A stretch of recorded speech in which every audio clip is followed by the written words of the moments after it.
La jeune fille qui pleurait des larmes de sang le jour de son mariage forcé. Ouais, je sais, moi aussi j'ai levé un sourcil. Ce jour-là, même la mariée a fait grève. Nkanza, 19 ans, promise à Kossi le Vieux. 80 ans, 3 femmes mortes, une haleine qui tue les mouches. Le mariage, c'est comme le foutou. Si c'est forcé, ça reste collé à l'estomac. On ne fait pas de mariage sans casser des larmes. Elle les a cassées en 4. Mais ces larmes, ce n'était pas de l'eau, c'était du sang, rouge, vif, comme si ses yeux saignaient la vérité que sa bouche ne pouvait pas dire.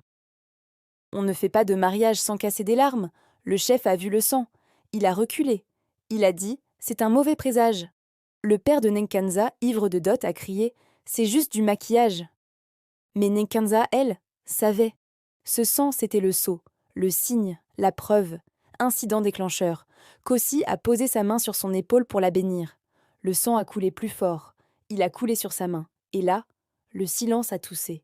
Twist. Le sang a brûlé la peau de Kossi. Il a laissé une marque que seules les victoires voient, parce que Nkanza n'a pas pleuré du sang par tristesse. Elle a pleuré du sang parce qu'elle est née d'une mère de vin, une fille qui pleure la vérité. Et la vérité ce jour-là, c'était que Kossi avait tué son père, il y a 20 ans, pour voler sa terre. On ne fait pas de mariage sans casser des larmes. Elle a brisé les siennes, et le meurtrier avec. Résolution. Elle a arraché le pagne de mariage. Elle a montré la marque au village. Le frère de Kossi, témoin du meurtre, a avoué. Kossi a été exilé. Nkanza a tout perdu, la dot, la maison, le respect de son père. Mais elle a gagné. Elle a pleuré de vraies larmes d'eau, pour la première fois. Parce que les yeux ne saignent plus quand la vérité est sortie. Elle vit aujourd'hui dans une case au bord de la rivière. Elle pleure plus. Elle sourit. On lui dit « Tu es folle d'avoir tout perdu ».